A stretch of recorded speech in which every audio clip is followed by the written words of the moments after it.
Well, WhatsApp certainly seems to be getting a hell of a lot of plod into trouble recently, and it keeps on giving me content. This time it's Welsh Police Force Gwent Police, with 41 serving and retired Gwent police officers having been uncovered to be part of a WhatsApp group in which there were thousands of inappropriate messages.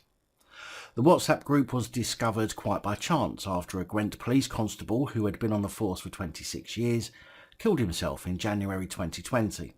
One of his children was going through his father's belongings, found the phone and looked through it.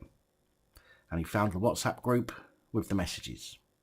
The messages are said to have exposed a shocking and toxic culture of cruelty and misogyny at almost every level in the police force hierarchy. The WhatsApp group is reported to have had regularly shared pornographic content and demeaning sexualised comments about junior staff members, especially females. One of the victims of the demeaning comments is said to have spoken to the Sunday Times last week and told them that she was told by a male colleague that she'd move quicker through the ranks if she sucked people off. And that's where the phrase suckling pig comes from. She said that misogyny and sexual harassment goes through the force. The boys think it's alright to slap your ass as you're walking around. It's the norm within that place.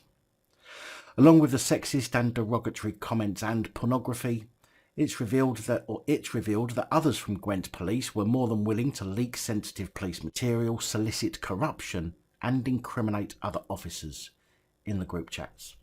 Another victim of the chat is said to have told how female police who tried to raise the alarm would be dismissed or shamed, and that she was left feeling suicidal.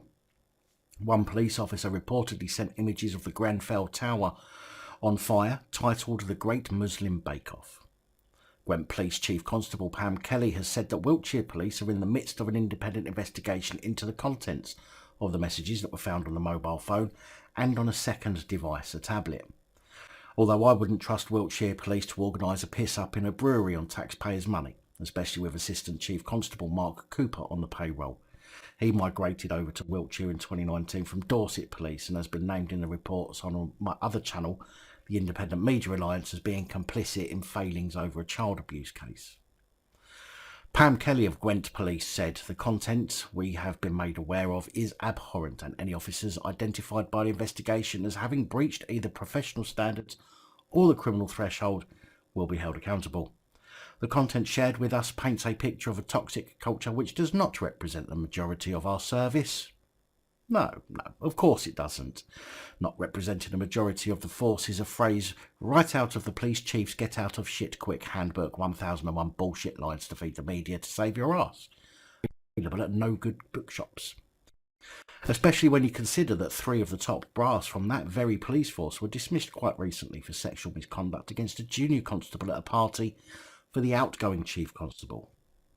So, more disgusting and derogatory WhatsApp group content sent by serving police, including retired police, although there's no mention of how many of which were in the group, and also very little information regarding the contents of the messages at this stage. Now, as I've said before, I do stick by my stance on free speech, but also stick by my stance that there is a time and a place. I don't doubt for a moment that some of the messages would be jokes, but in the context of the other messages, are going to be seen as being inappropriate. But the claim that some messages showed that Gwent Police were willing to leak sensitive police material, solicit corruption and incriminate other officers in the group chats, I would suggest is a very disturbing revelation. I mean, we know that it happens, but finding proof of it is always going to be disturbing, especially as the group chats could have been used to communicate with others on stitching people up. And I can tell you that if it was used for such a thing, we'll never find out, because then every single arrest the police involved in the group carried out would have to be looked at. And there's absolutely no way that the force wants that kind of publicity or work. Anyway, we'll see what comes of this. I haven't high hopes of Wiltshire Police for investigating, but I'm sure there's plenty more to come following this story.